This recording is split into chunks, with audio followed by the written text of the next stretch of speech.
Está no ar o Lições da Bíblia, o nosso encontro semanal de estudo profundo da Palavra de Deus. E nesta semana estamos começando uma nova temporada. E você já sabe, uma nova temporada, novos participantes e um novo tema que eu tenho certeza que vai tocar profundamente ao seu coração. Está no ar o Lições da Bíblia.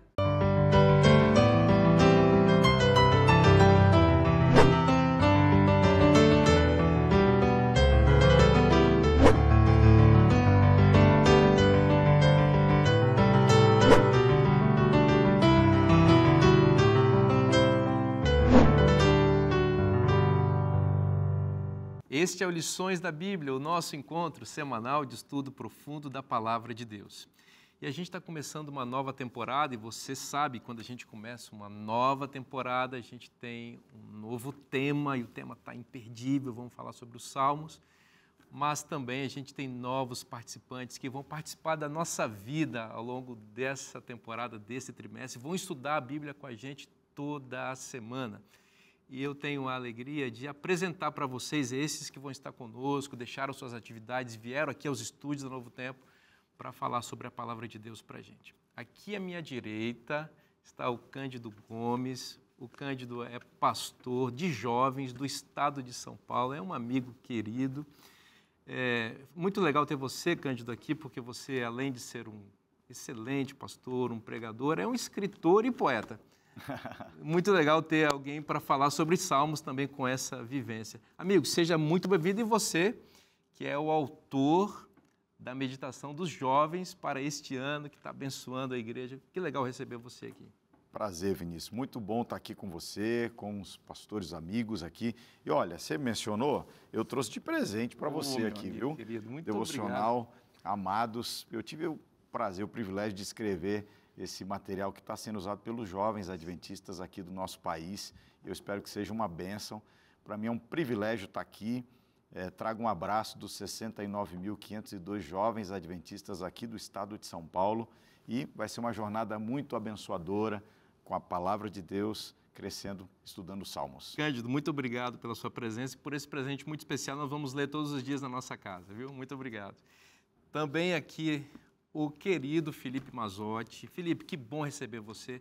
Felipe, você que é professor da Faculdade de Teologia lá do Paraná, né, com uma formação muito sólida, um doutorado em Antigo Testamento pela Universidade de Andrews. Que legal receber você, amigo. Seja muito bem-vindo. Obrigado, Vinícius. É um prazer estar aqui com você e com os nossos amigos, pastores. É um privilégio muito grande. A gente vai ter o privilégio de estudar daqueles livros da Bíblia que são um dos livros mais profundos, que tocam com coisas do coração mesmo da gente, né? E é um privilégio poder fazer isso com vocês aqui. Eu trago também abraços e congratulações do pessoal lá da FAP, da Faculdade Adventista do Paraná, e em especial do seminário que ali está e onde eu ensino. Que legal, Felipe. Seja muito bem-vindo. E aqui à minha esquerda, o pastor querido Josanã Alves. Josanã, que bom receber você. Você é uma pessoa muito especial, é um pregador que fala ao nosso coração. Amém. Eu tenho certeza que muitas pessoas estão felizes, que são nossos telespectadores, de ter você também aqui com a gente. Você que é líder do Departamento de Mordomia Cristã, que cuida da espiritualidade da igreja de forma muito direta e tem feito um trabalho muito, muito especial. Seja muito bem-vindo, amigo. Muito obrigado, Vinícius. Obrigado pela oportunidade de estar aqui com os amigos nesse programa, que é o programa que meu pai mais gosta de assistir. Que legal. Então, meu pai assiste o programa, assiste a reprise, ele é professor da classe na Escola Sabatina, e um abraço para ele, Josanã também. É uma alegria poder, durante esses dias, estudar a palavra de Deus com vocês. Um abraço aí para o irmão Josanã, né? Josanã. Está onde? Ele está onde? Pernambuco. Ele lá em Pernambuco. Deus abençoe o irmão Josanã. Olha, a gente está aqui com pregadores, escritores e poetas. Eu acho que é o time perfeito aqui para a gente falar sobre Salmos, viu? Pastor Josanã, ora para a gente, por favor. Vamos orar. Querido Deus, nós te agradecemos pela oportunidade de ter a Tua palavra, de poder estudá-la e, de uma maneira muito especial, durante as próximas semanas, estudar sobre esse livro tão maravilhoso que já nos falou o coração milhares de vezes, e a tantos cristãos e filhos do Senhor. Que o Senhor esteja conosco, que o Teu Santo Espírito nos ajude e que o estudo e a recapitulação desse estudo seja uma bênção para a nossa vida e dos telespectadores. É o que te pedimos, em nome de Jesus. Amém. Bom, vamos começar então a nossa conversa sobre os Salmos. Quem não já se emocionou ao ler os Salmos? Né? Quem já não orou as palavras desses Salmos? Quem já não abriu a Bíblia no meio da Bíblia, né? Em geral, onde está, e se deliciou ali com essas poesias tão lindas da Palavra de Deus, que são a expressão do coração humano em resposta à revelação divina. Felipe, a gente vai conversar essa semana, basicamente, sobre como ler os Salmos, mas acho que a gente poderia começar começando mesmo, assim, dando uma introdução geral a esse livro, né? O que ele significa, o que ele representa, qual a forma de que ele se estrutura, né? Como é a linguagem, quais são as figuras de linguagem, enfim.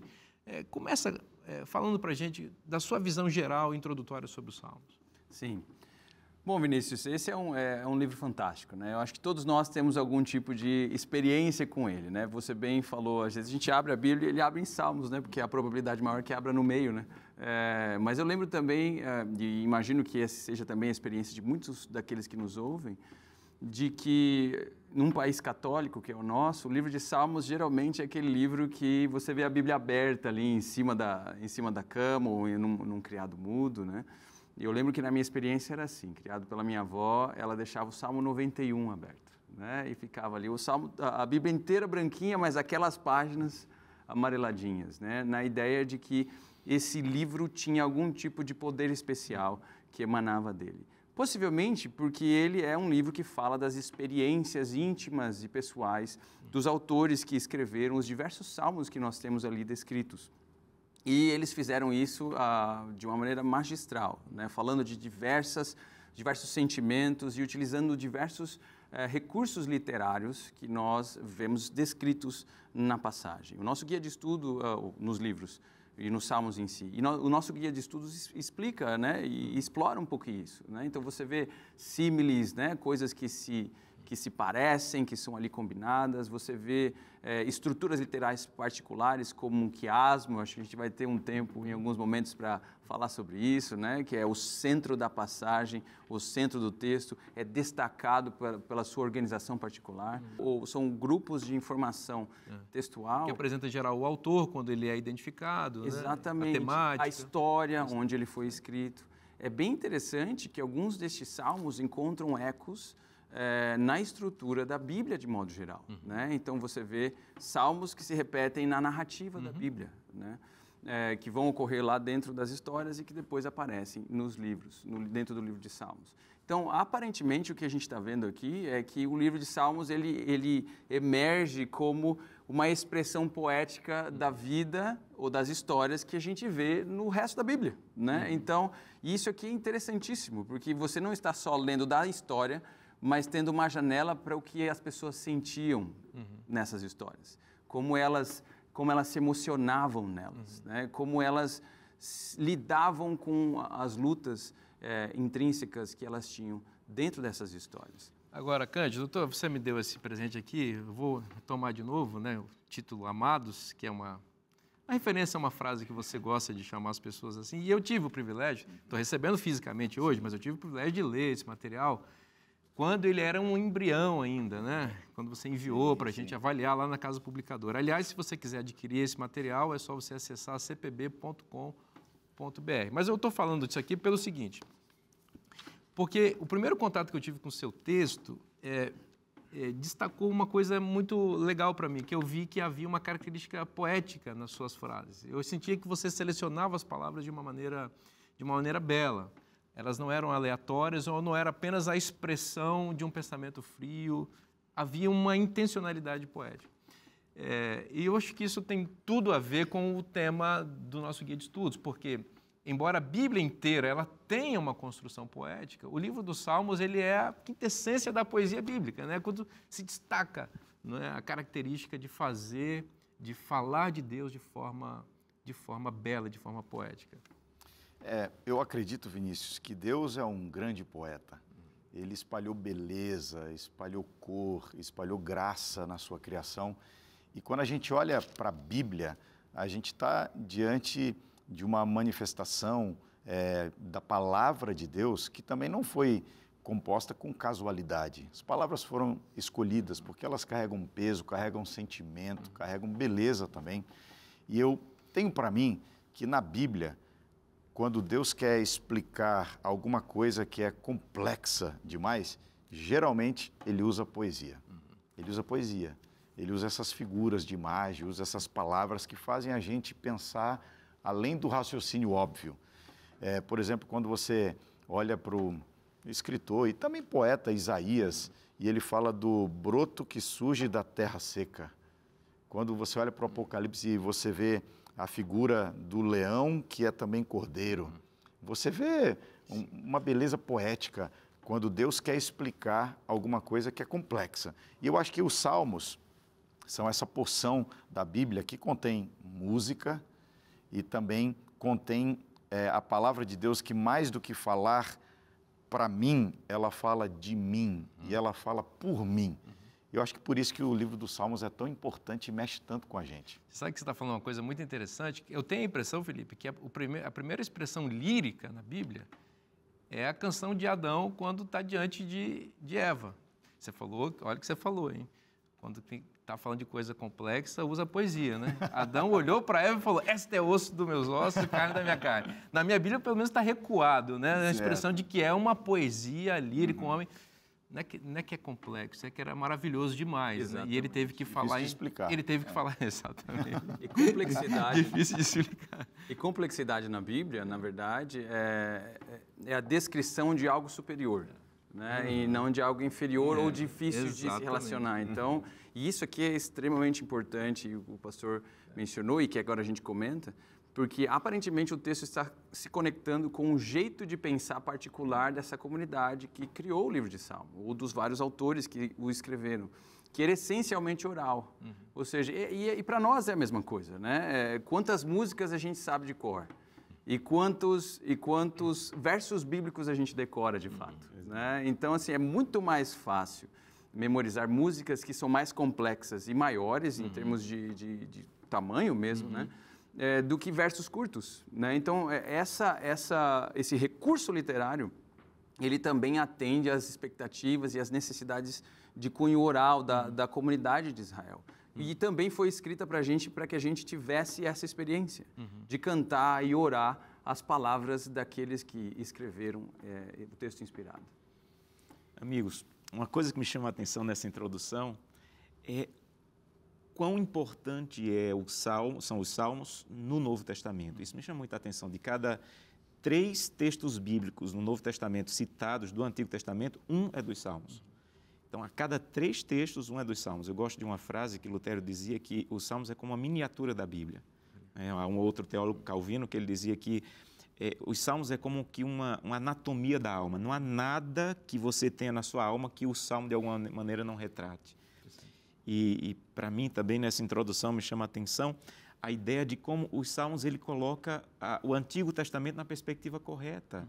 Algumas pessoas olham para o Antigo Testamento como um livro, um conjunto de livros ali legalista, farisaico, e os Salmos dizem não. Aqui tem fé, aqui tem esperança, aqui tem lágrimas, aqui tem decepção. Então, os Salmos ele traz a vida espiritual do Antigo Testamento para a perspectiva correta. Não é legalista, não é farisaico, é de aproximação com Deus, é de cuidado, é de dizer para Deus o que você precisa dizer. Então, é como o Evangelho é apresentado em Salmos de maneira muito profunda. Exatamente. E apresenta também o ser humano, né? Eu acho que a perspectiva existencial apresentada de uma maneira bíblica e equilibrada. Às vezes, alguns pregadores têm...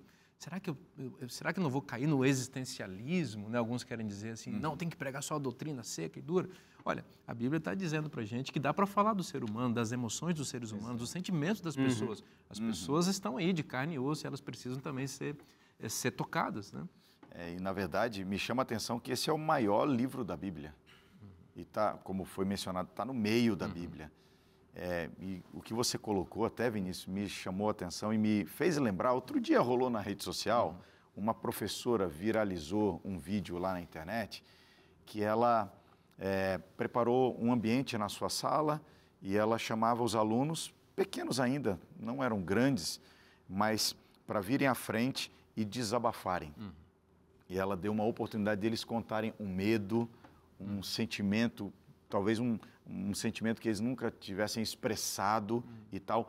E como aquilo cura tanto quem diz quanto quem ouve. Eu acho que os salmos são essa sala que a gente ouve desabafos que vêm do passado.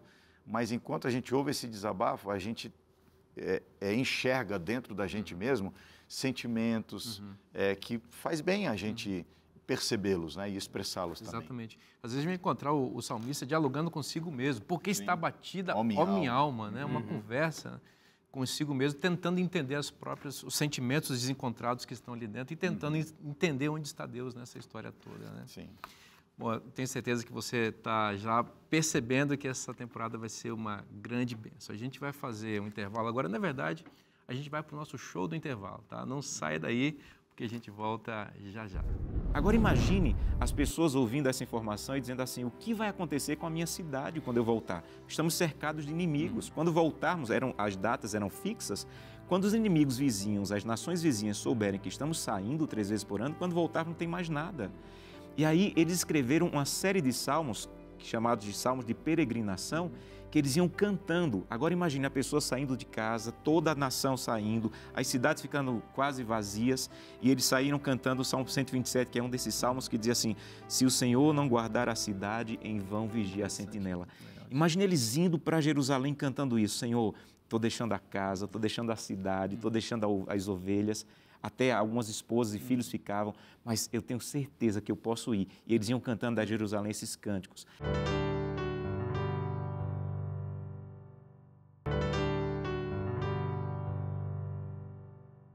Estamos de volta com o programa Lições da Bíblia para continuar estudando com você a Palavra de Deus. E é muito bom ter a sua companhia, saber que você ama estudar a Bíblia. A gente se prepara aqui a cada temporada para trazer conteúdo de bênção para você e para a sua família. Eu falo em conteúdo de bênção, eu quero apresentar para você uma revista nova que nós estamos lançando aqui no Novo Tempo. E eu tenho certeza que essa revista vai falar muito a você, vai apresentar informações muito úteis para a sua vida espiritual. A revista é A Origem de Tudo, e ela foi escrita por um amigo querido, o pastor Michelson Borges, que é um especialista no assunto do criacionismo, né? Sabe que é muito importante a gente lembrar das coisas mais básicas. Deus é o criador de todas as coisas. Deus é um grande designer que desenhou o universo, desenhou esse planeta com mínimos detalhes, criou todas as coisas para que nós pudéssemos existir aqui.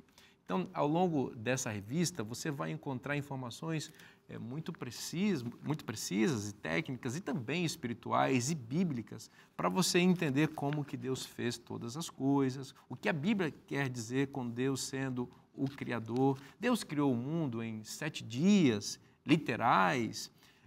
Existe chance de lidar com o evolucionismo?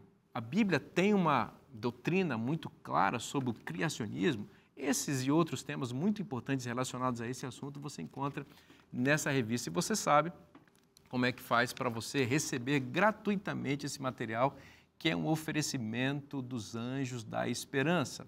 É só você mandar um WhatsApp para a 0 Operadora 12 982 44 4449. Bom, pastor Vinícius, eu já tenho essa revista. Você sabe que você pode pedir outras revistas também. Aqui, por exemplo, tem na minha mão uma revista Pais Preparados, Filhos de Caráter, também para ajudar famílias a educar os filhos para a eternidade, e também uma revista muito interessante sobre educação financeira à luz da Bíblia. Fica a nossa recomendação no mesmo WhatsApp que você pediria a revista sobre criacionismo. Você também pode pedir essa e outras revistas da Novo Tempo.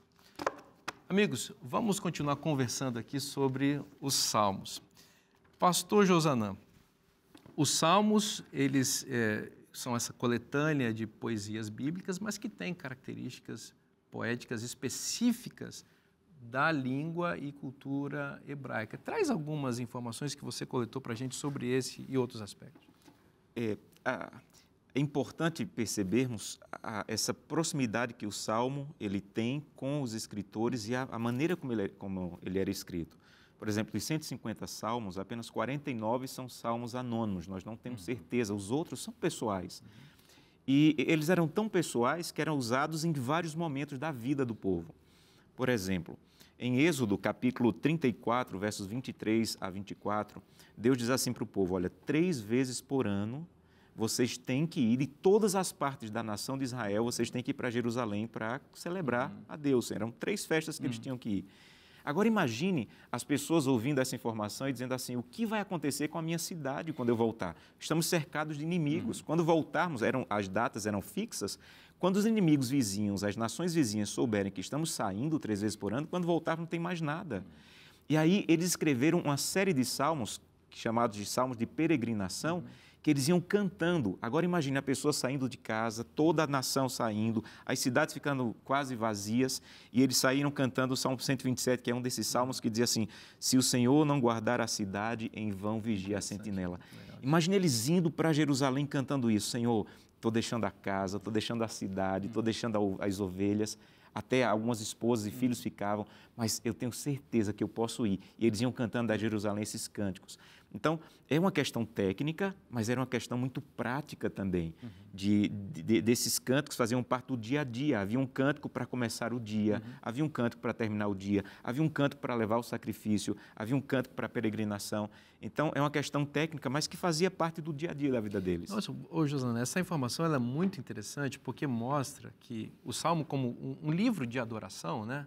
Um livro de orações, mostra que Deus não está apenas restringindo a adoração e a oração para o ambiente do templo. Exato. Sabe, a adoração, e os Salmos nos mostram isso, e essas subdivisões dos Salmos nos revelam que Deus quer estar conosco, não só na igreja, mas também quando a gente está indo para a igreja, ou quando a gente está indo para fazer outras coisas, quando a gente vai se deitar para dormir, ou fazer qualquer outra atividade ao longo do dia. Muito interessante esse aspecto que você destaca trazendo essas divisões aí dos Salmos. Felipe, traz mais coisas para a gente aí, nesse aspecto ainda. Sim, esse ponto é muito importante e, de fato, expressivo no livro de Salmos, né? Demonstrando como a experiência dos autores ela transparece nas páginas do livro inspirado.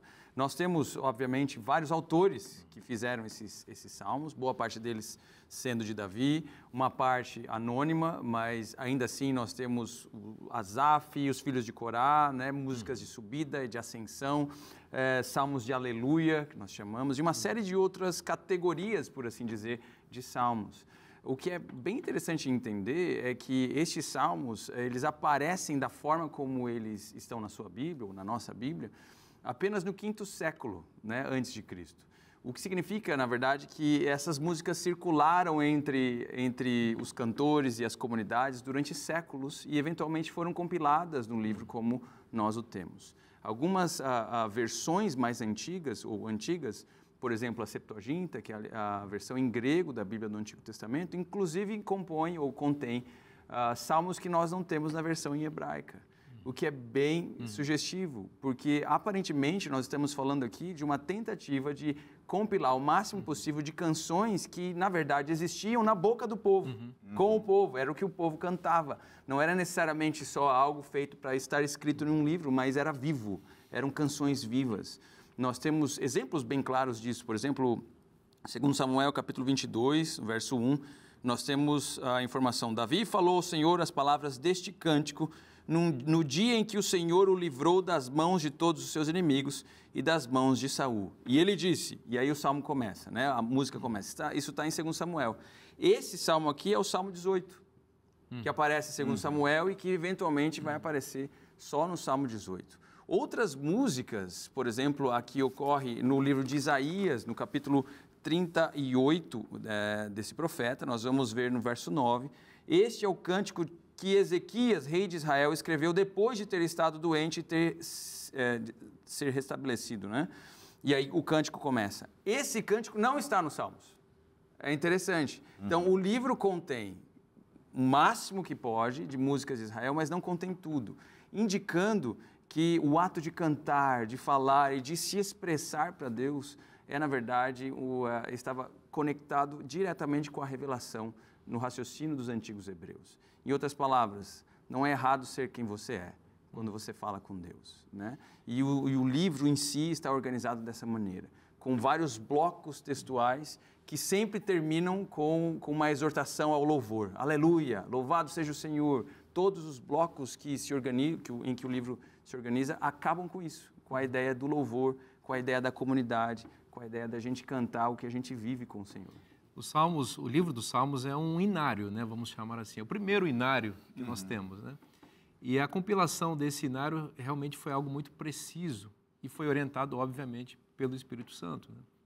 Recentemente, na Igreja Adventista, nós tivemos a compilação de um novo inário, né? Um novo inário adventista. A gente participou um pouco desse processo e a escolha das canções, ela respeitava critérios assim muito claros. Primeiro, os hinos deveriam refletir a teologia bíblica, tal como a igreja a entende. Eles deveriam ser hinos também cantados. As pessoas deveriam conhecer aqueles hinos e amar aqueles hinos. E esses hinos, de novo, deveriam refletir as ênfases teológicas da igreja.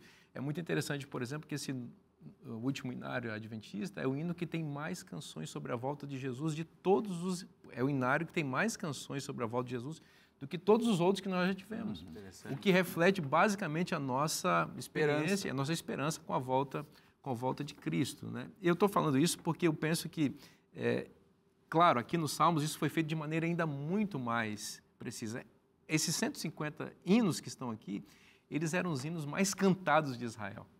Eram as poesias mais profundas e que refletiam a teologia mais bíblica que poderia ter sido escrita, né? Então, Deus resolveu sedimentar isso aqui para a gente ver o que é canção, o que é poesia de verdade, o que é o louvor e a adoração. Mesmo que a gente não tenha as letras, sim, a música, a pauta musical, né, Caio? E eu estava lembrando justamente isso, Vinícius, enquanto o Felipe falava. Aliás, cara, deixa eu fazer uma pausa aqui para eu registrar esse momento. Está sendo muito legal a gente estudar junto sobre isso, né? Eu estava falando aqui nos bastidores, eu pensava que meu livro preferido da Bíblia era era outro, mas agora eu já estou achando que é os Salmos. Porque meu personagem predileto da Bíblia é o Davi. Então, ele escreveu metade dos Salmos, né, Felipe? Então, está sendo muito rico. Eu estou crescendo muito aqui ouvindo e tudo. Enquanto o Felipe falava, eu lembrava do Inário, que você foi um dos editores principais lá. E eu lembro do que aquele estadista inglês, o Andrew Fletcher, ele disse assim, ó, me deixe compor as músicas de uma nação, e eu não me importo com quem vai escrever suas leis. Quando você... Isso é um problema para o Brasil, hein, amigo? Então, veja só. Mas vamos pensar na igreja, Quando a gente escolhe, quando a gente determina a canção de uma igreja, a gente está talvez mexendo com a sua mente, muito mais do que uma regra fria, um conjunto de normas vai conseguir mover a igreja. E quando a gente pensa no inário, por exemplo, na Igreja Adventista mais recentemente, são canções que foram compostas lá para um acampamento de jovens, um evento da igreja, uma estratégia geral da igreja para uma região.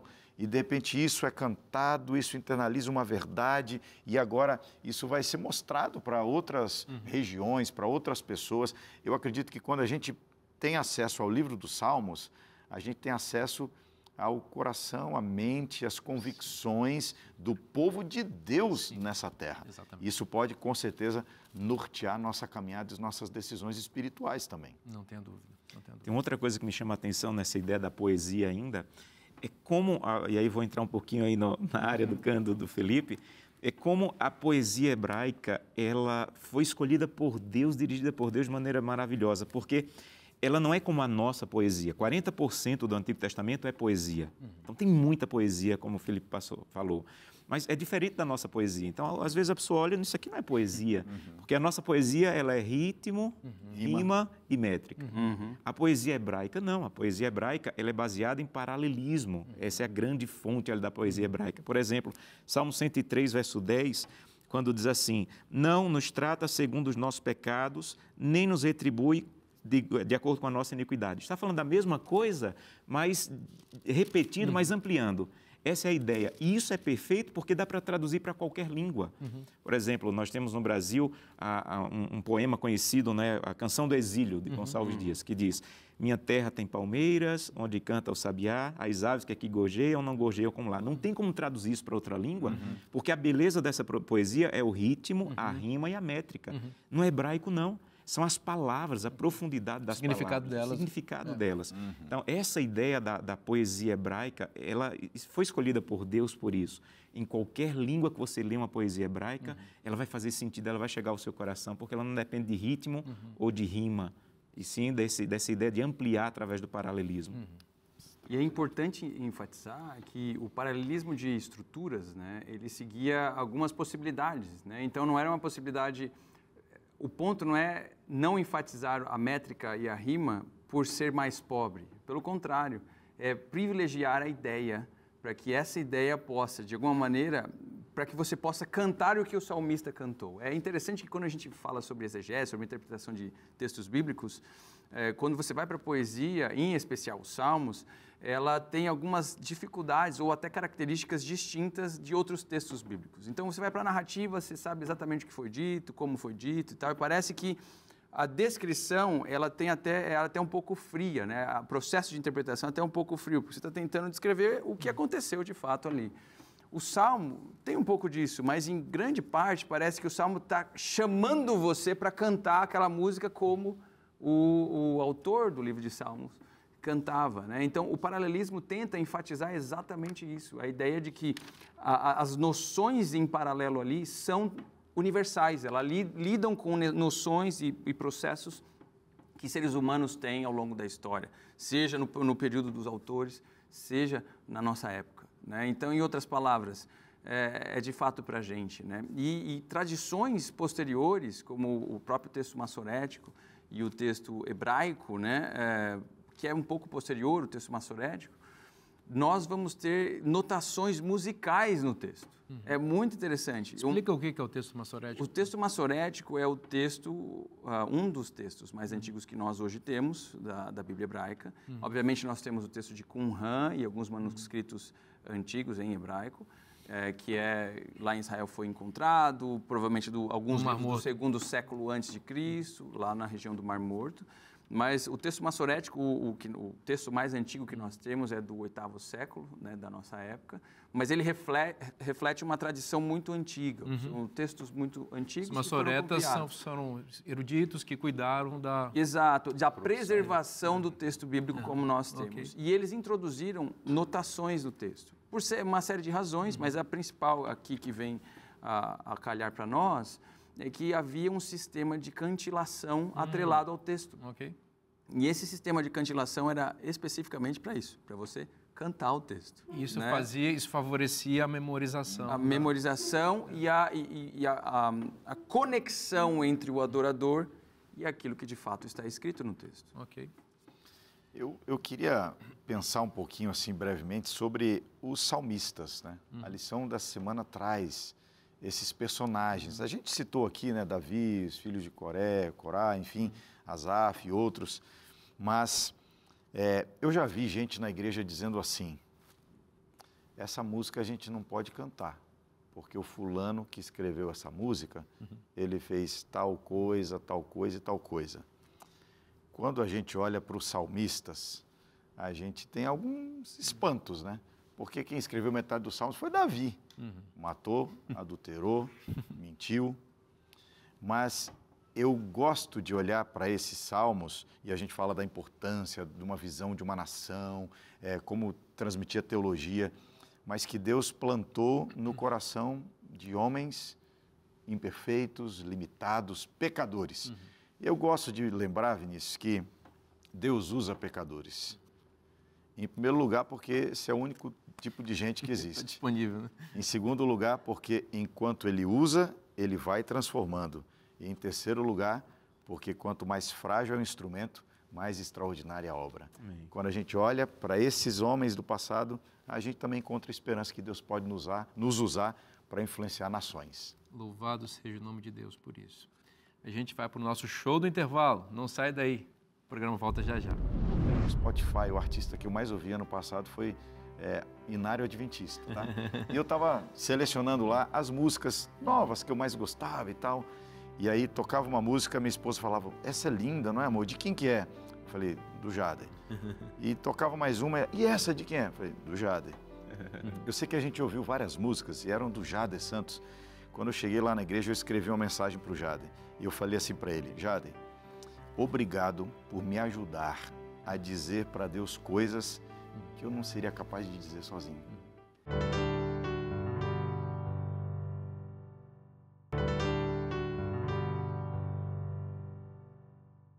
Os dinossauros realmente existiram? Como eles foram extintos? Chegou o novo guia de estudo A Origem de Tudo, que desvenda o início do universo e da vida. Peça em novotempo.com/escola bíblica ou pelo WhatsApp 12 98244 4449. O segredo do universo está em suas mãos. Escola Bíblica, formando alunos através da Bíblia. Estamos de volta para o terceiro bloco do programa Lições da Bíblia e a gente está sendo abençoado nesse programa e será ao longo de toda essa temporada com esse livro maravilhoso que é o livro dos Salmos. Você já adquiriu a sua lição da Escola Sabatina, o nosso guia de estudos aqui? Já fez a sua assinatura? É a oportunidade que você tem, está começando a temporada agora, de acompanhar também o que a gente conversa aqui todos os dias na sua casa, receber quentinho, o pão fresquinho de Deus na sua mesa, o maná do céu. Então, eu recomendo que você tenha o nosso guia de estudos, o livro dos Salmos. Você já sabe como adquirir, é só acessar cpb.com.br.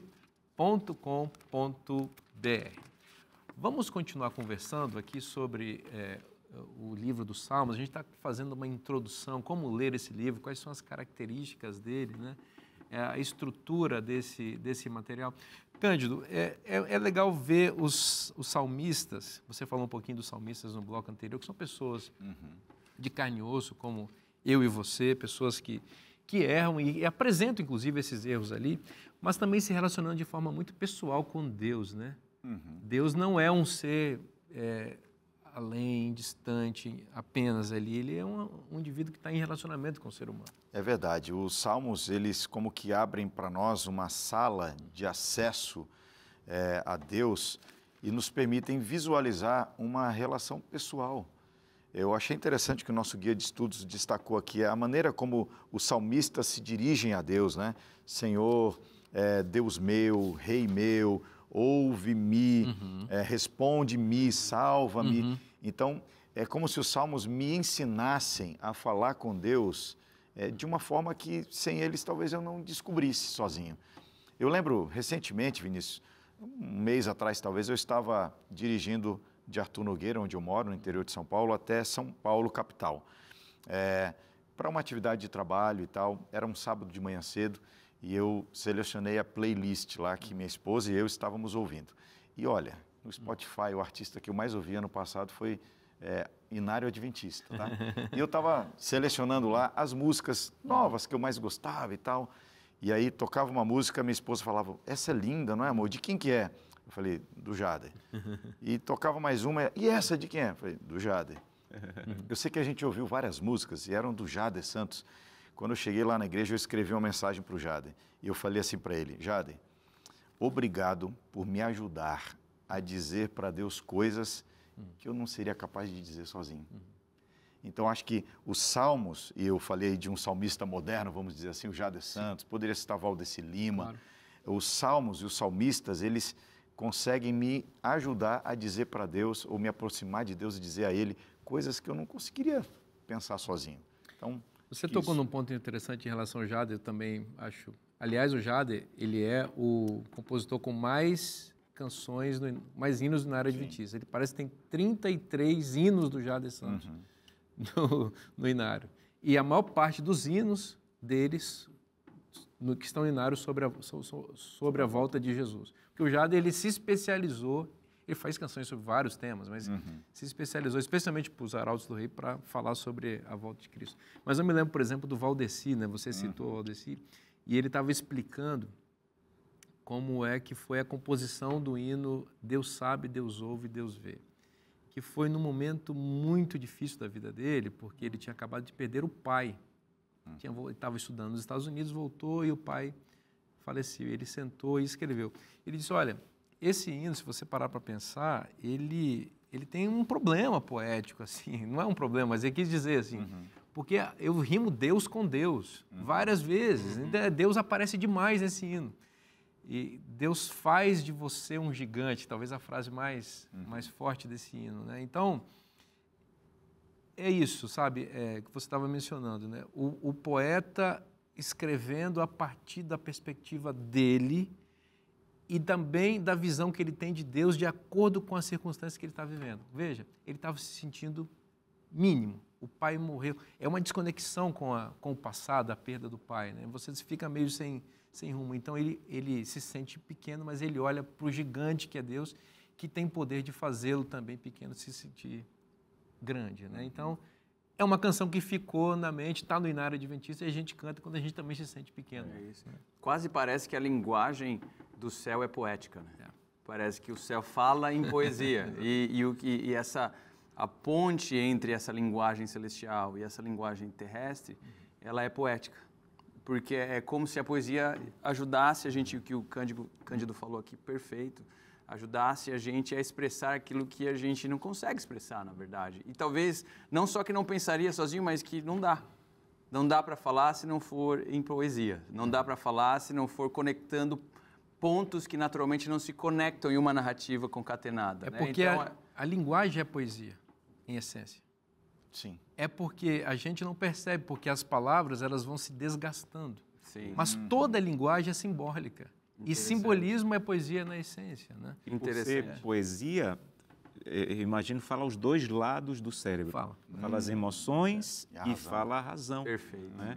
E a maneira como o Salmo faz isso é espetacular. Por exemplo, usando imagens. Então, você entra na história, você entra no mundo de montanhas, de grama, de ovelha. Eu escrevi aqui, me chama muita atenção essas linguagens. Né? O poeta, no Salmo, ele não diz assim, o povo está triste. Ele diz assim, você os alimentou com pão de lágrimas, Salmo 80, verso 5. O poeta não diz assim, Deus o fez feliz. O poeta diz assim, Deus ungiu com óleo de alegria, Salmo 45, verso 7. O poeta não diz assim, proteja-me. Ele diz assim, esconde-me sobre as tuas asas, Salmo 17, verso 8. Então, você entra na história de uma maneira que você entende o que está sendo dito, mas você se emociona com o que está sendo dito. Para mim, essa é uma das belezas grandiosas dos Salmos. E é interessantíssimo, porque nós vemos essa mesma tendência na linguagem dos profetas, em outros momentos no texto bíblico. Parece que o uso da poesia é uma tentativa deliberada de alçar o significado da passagem a algo maior. Então, nós vemos, por exemplo, em Daniel 7, isso ocorre de uma maneira fantástica. Quando o texto está descrevendo a terra, é prosa. Quando ele pula para uma imagem celestial, é poesia. Quando ele volta para a terra, é prosa de novo. E volta para o céu, é poesia. O ancião de dias, nas nuvens do céu, é poesia. Né? O chifre pequeno, os animais ali, é prosa. Então, é como se o troca para o elemento prosaico seria uma redução da realidade descrita no texto. E quando ele quer alçar isso para as realidades celestiais, ele vai para a poesia. E isso faz do livro de Salmos algo muito especial. Significa que se nós orarmos essas palavras, basicamente estamos falando com o céu na linguagem do céu. É que a poesia também permite que nuances outras também sejam acrescentadas ao significado que você está dizendo. Por exemplo, você pode chegar para sua esposa e dizer, você é bonita. Ela vai ficar feliz. Mas se você disser assim, eu acho que não sou um bom poeta. Viu? Vamos ver o que vai sair aqui. Vamos ver qual que é a imagem. Não, mas vamos pegar uma poesia mais simples. Você é uma flor, né? Você é uma flor. Veja bem, você está enfatizando. Você tem um aspecto da beleza, você tem um aspecto do cheiro, da delicadeza. Veja, tem toda uma polissemia, ou vários significados que estão incorporados ali. Isso é intencional. E é intencional, e você comunica isso, né? É diferente. Claro, existe mais sofisticação na poesia aí, mas eu creio que tem a ver com o que você está dizendo. Quando você vai falar, quando Deus vai apresentar o céu, ou vai falar das coisas mais complexas, mais profundas, você não consegue reduzir em palavras com significados desgastados, né? Que são muito objetivas. É preciso que você tenha palavras que alcancem uma complexidade maior, e a poesia faz isso. Posso compartilhar com vocês? Um dos últimos livros que eu li agora, uns 2 meses atrás, é de uma autora inglesa chamada Dorothy Sayers. E ela, enfim, falando sobre a vida da igreja, mas eu acho interessante, no começo desse livro, ela fala assim, ó, quando a gente está diante de um dogma, os teólogos, eles conseguem ir até um certo ponto. E ela diz, olha, talvez quando a gente estacionasse, a gente não conseguisse mais dizer nada sobre aquele assunto objetivamente, com as ferramentas da teologia, a gente deveria chamar os poetas. Porque eles vão fazer a gente olhar para um lado ou de um jeito que talvez os nossos recursos técnicos não conseguiriam. E eu acho que isso é o surpreendente de Deus também. É por isso que coisas complexas são entendidas por gente simples. Exato. E é por isso que conceitos profundos são simplificados e tal. Acessíveis. E eu acho que, puxa, os salmos entram aí também para conseguir dizer para a gente coisas que um tratado teológico não conseguiriam. Exato. Agora, tem uma coisa aqui, Cândido, só me permita isso, que eu acho que é muito importante. Eu acho que o ponto mais alto do povo de Deus na história é Davi e Salomão. É o ponto mais alto da revelação divina e tal, da estrutura de Israel. Era o momento em que os reis eram profetas e eram poetas. Você entende? Hoje a gente vive a gente vai separando as coisas, né? Às vezes na igreja também a gente separa. O músico fala de música, o teólogo fala de teologia, e não se metam. Mas quando a gente olha para os salmos, por exemplo, quem compõe os salmos? O rei, os sacerdotes. Não existe essa separação, o juiz, não existe essa separação, sabe? Isso eu acho que a gente tem que trazer um pouco para a nossa realidade hoje, nesse mundo segmentado que a gente vive, sabe? Isso é interessantíssimo, Vinícius. Veja que a formatação dos livros bíblicos como nós o temos, em especial os livros sapienciais, né, focando neles, surge a partir da centralização da monarquia em Israel. Então, lógico que antes você tinha um livro de Jó, né, que é um livro sapiencial, e a ocorrência de sabedoria em outros livros bíblicos. Mas o livro de Provérbios, o próprio livro de Salmos, mais no 5º século, como nós o temos, o livro de Eclesiastes, né, eles surgem ou eles são compilados ou escritos e colocados diante do povo nesse período da centralização da monarquia. E há aqui uma tentativa deliberada desses autores de escrever, possivelmente, aquilo que seria o centro da teologia de Israel. E não era só porque isso já estava no povo, mas possivelmente para treinar pessoas e jovens para os novos cargos da aristocracia que agora eram criados com essa centralização do governo. Ou seja, esse povo, esses jovens estavam vindo do campo, iriam morar na cidade, iriam ver o rei e iriam ler as coisas que o rei lia. E essa aristocracia que vem inicialmente do campo quer falar para eles o que mais importa na vida, que são as palavras das pessoas que eles servem. Vocês vão ler sobre coisas do campo, vocês vão ler sobre coisas que os camponeses veem, vocês vão ver coisas que o povo que nós servimos de fato vê. Então a ideia é fazer com que aqueles que lessem esses livros tivessem a mente focada naquilo que de fato importa e como Deus se manifesta na realidade. Amém, que maravilha. Excelente, Felipe, muito profundo, interessante o que você colocou aí, né, Josana? Exato, e tem uma parte no nosso guia de estudo aqui que fala sobre orações inspiradas. Boa parte dos salmos eram orações. E isso é impressionante, porque oração é uma conversa, é abrir o coração, e eles escreveram essas orações e disseram assim, olha, eu quero que você veja como eu abro meu coração a Deus. Então, nós estávamos conversando aqui no intervalo, imagina Davi voltando da guerra, deixando a espada, indo pegar sua harpa para agora falar com Deus e expressar. E na Bíblia, e isso é muito claro nos Salmos, expressar não é sinal de fraqueza. Então, nós temos na nossa cultura essa ideia, expressar. Eles expressavam quando estavam magoados, quando estavam irados, quando estavam aflitos, quando estavam com medo da morte. E essa expressão a Deus, ela tem que ser usada na oração. Então, eu não posso orar e dizer, grandioso, excelso Deus que está nas mãos. Não, Deus, eu estou passando por isso, Senhor, me ajuda. E isso é muito claro, essa expressão é necessária na nossa vida de oração, porque ela é clara nas orações dos Salmos. Exatamente. O salmista, ele coloca tudo o que ele está sentindo, né, em relação a Deus. E esse ponto que você colocou é muito interessante, né, Cândido? Essa questão da oração, né? Às vezes a gente tem uma tendência a ser performático, às vezes, na oração, né? Vai decorando, né, aquelas expressões, aqueles vocativos iniciais e tal, e às vezes perde a essência do que é orar, que é abrir o coração a Deus como um amigo, e isso está plenamente revelado nos Salmos aí, né? É verdade. Eu acho que os Salmos me ensinam a expressar, como o Josanã mencionou, expressar mais sentimentos a Deus. Acho que na nossa cultura a gente tem talvez uma tendência de expressar muito para o outro, expor, às vezes desnecessariamente, emoções, sentimentos para o outro. Não que isso não seja adequado, com sabedoria, é claro, mas talvez a gente expresse tanto coisas aos outros porque a gente expressa pouco para Deus. Perfeito. A gente fala pouco com Deus, porque os Salmos vão me ensinando também que quando eu expresso a Deus, Deus organiza minhas emoções, Deus fala comigo e Deus trabalha enquanto eu me expresso a Ele. Que coisa linda. Vamos aproveitar os Salmos para a gente aprender a orar.